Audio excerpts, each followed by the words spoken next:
biggest losers. The number one biggest loser that I had on this list was the Memphis Tigers. And I don't know. Me too. I don't know how, like, if this is really. We both had 1 and 2 the same, Rob. We both had the same 1 and 2. And the others that are similar are number 5, Baylor. I had on that list. Number 6, Xavier, I had on the list too. I didn't think you'd have them on there. St. Joe's, you totally could have. I went with more high major programs in this one, the high majors from the Power 4 or 5 leagues. But yeah, Memphis, I mean, listen, look at their roster right now. Again, they missed out on PJ Haggerty. They didn't keep him. And you just look at their roster right now and you're just like, okay, like how are they going to do? Doug McDaniel, who has lost a lot of games in his college career, and they were desperate and they got him. Aaron Bradshaw, who's got a ton of talent, but we haven't seen it really materialize yet in 2 stops at Kentucky for Cal and last year, certainly at Ohio State. And then you just got a bunch of other guys that, like, Sincere Parker was a nice player at McNeese State. Quante Berry was a nice player at Temple, but it's a underwhelming roster put together by Penny Hardaway and his staff this year. Yeah, it kind of feels like they have last year's roster, just the underrated version of every guy. Like, they kind of took it, like they went from PJ Haggerty to Doug McDaniel, who's a good player, but is like probably 75% of what PJ Haggerty was, right? They went from Tyrese Hunter to Sincere Parker, who's like, Sincere's a good player, but he's not quite what Tyrese Hunter was for him, right? And it just feels like there's a little step down at every spot that they went to, which is not what I thought was going to happen at this point in the Penny Hardaway tenure. And some of it I understand, right? Like, Memphis is probably not dealing with the same budgets as some of the Big 12 and Big 10 have and Big FedEx, East programs are. Robert. They do. They have I get it. FedEx money. And Penny Hardaway is worth 9 figures. Like, there's ways that you can be able to figure this out, but it's still, I understand it to a point, right? But to have this much turnover, to basically lose your entire team again. Yeah. And the biggest thing is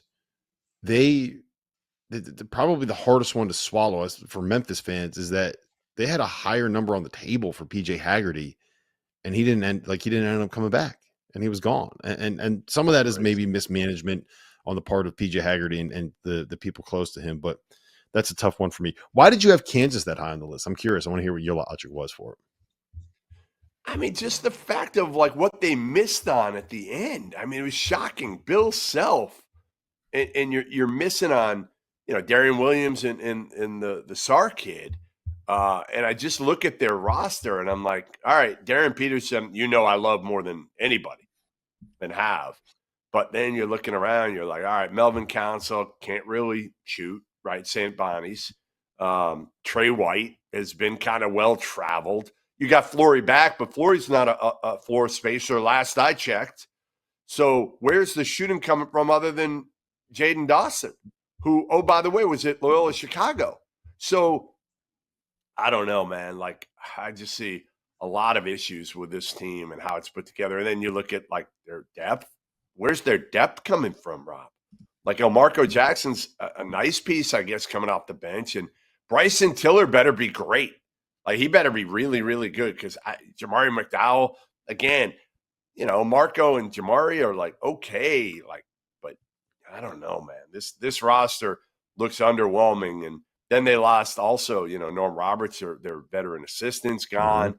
Fred Quartelbaum, their culture guy, in their pro. There's just a lot of questions with this. Darren Peterson he could be an All-American, but almost by default, looking at this roster, like, he might have to do way, way, way too much as a freshman.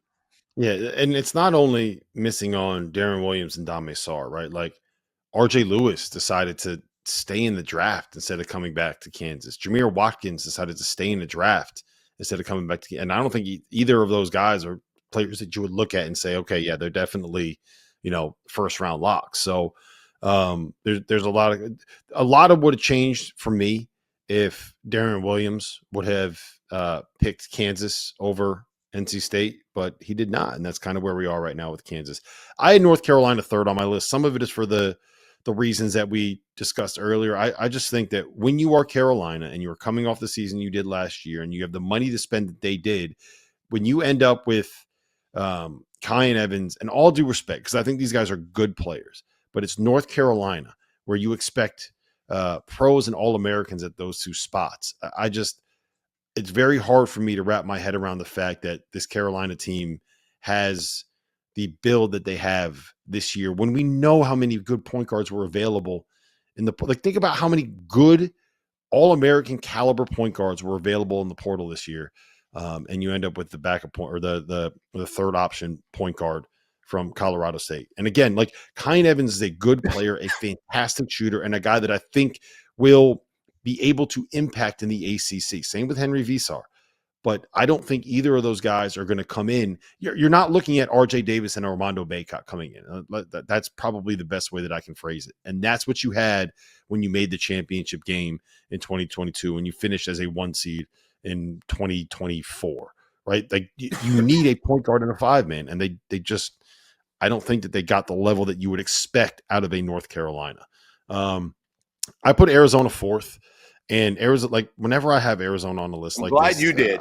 Hey, I'm glad you did, because if I did, I would get lambasted of, he hates his alma mater. Why does he? It's like, every time I do this, I explain my logic as, like, I think it's a risk when you are a program like Arizona to go all in on a couple of freshmen being the ones that carry you in an era where college basketball is older and more talented than it's ever been.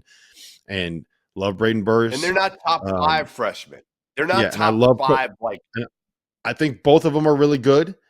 I don't think either of them are Cooper Flagg, Cam Boozer, Darren Peterson, that level. So I think it's a risk that Tommy Lloyd is taking. And if this ends up striking gold, like, I will eat crow on it. I just think it's a risk. And I think you lost a couple of really key pieces, and there's a lot of ifs that have to come together for Arizona to be as good as we expect Arizona to be.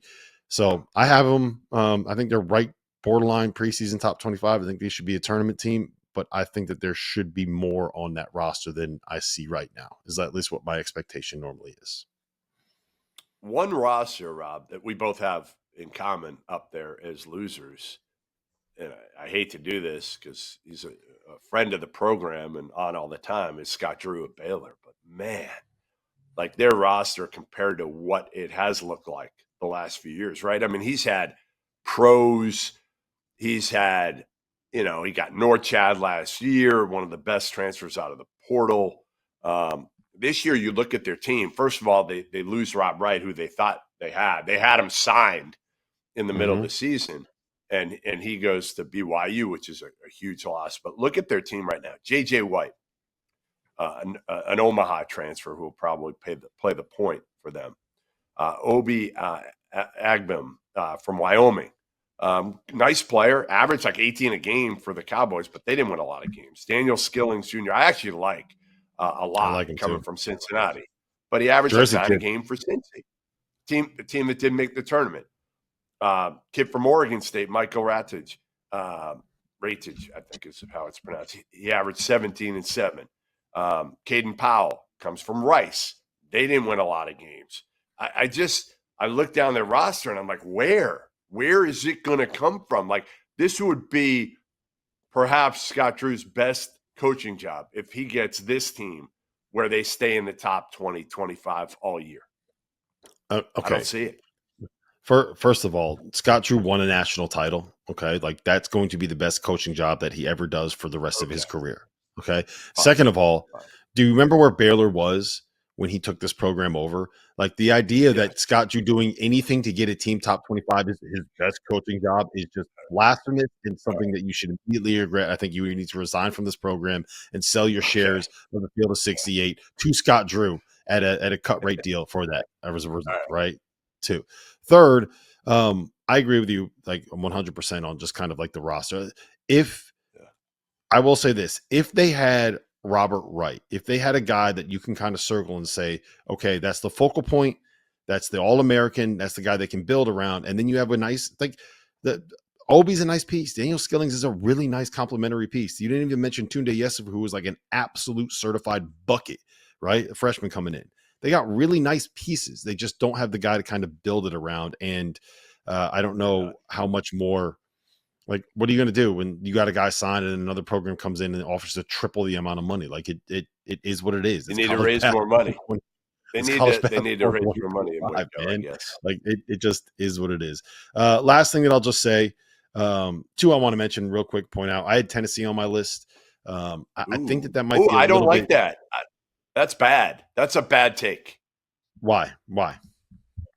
I think they did a decent job. I mean, they got one of the best transfers in the portal in Jacoby Gillespie.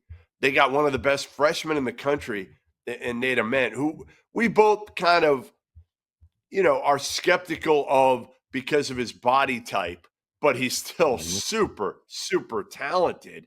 And you can't, I mean, and to me, Cade Phillips is going to move into a big role. He's tough, hard-nosed. He's a Rick Barnes type player with Felix Okpara, who had a pretty good year last year. If he takes a step forward, Jalen Carey coming from Vandy, he's productive. Yeah, I don't know if they're going to have that dude that they've had the last 2 years coming out of the portal, but Jacoby Gillespie is pretty damn good last I checked. Yeah, look, Jacoby Gillespie's good. And I think Nate Ament's got real potential, but I just, it's an underwhelming roster when it comes to a Tennessee team where, like, my expectation for Tennessee, and I want to put this into context. Like, I think Tennessee is a top 20, top 25 kind of a team, right? They're going to be in the tournament. There's a good chance they end up being like a 4 or 5 seed, right? I could see them in the Sweet 16. My expectation for Tennessee at this point, like based off what Rick Barnes has done the last 5 years, is like they should be in the conversation for top 10. They should be at some point during the season ranked in the top 5. We should have them as a potential SEC title contender, and I just don't think that they're that. And that's kind of why I wanted to make sure to highlight them. Like, I think Tennessee is going to be good this year. My expectation for them is that they're going to be one of the best teams in the country, and I don't think that they're going to be that with the roster that they've put together. That's just kind of where I'm at with it. Does that make sense? Who else? Throw up my losers again. Yeah, Dosters, forget he is a loser. Villanova. How do you not have Villanova on there? I do. I have the Big East as a whole. It feels like all of the other programs of relevance in that conference are taking steps backward. I think Villanova, I don't know if it'll be a step backward, but I don't think Willard quite did what he needed to do to get Villanova back to the level that you would want them to be if you are the Big East, right? I'm talking top 20-ish kind of a team. I don't think that they're there. Xavier, the Richard Pitino, it's his first year. He's got a lot of work to do, and you lost Sean Miller. Like, I think Richard will do a good job there. I don't think it's going to happen in this first season. I understand what Shaka's doing with Marquette. What about Providence? I have Providence on what do you there. think? Like, I think they did okay. They did fine, but I don't think they did enough to be able to get them to the point from where they were, a team that is kind of the crown bound to being tournament bound. I don't know if I need to see it, basically. I need to see them be able to accomplish that, although they did just bring Ryan Gomes back.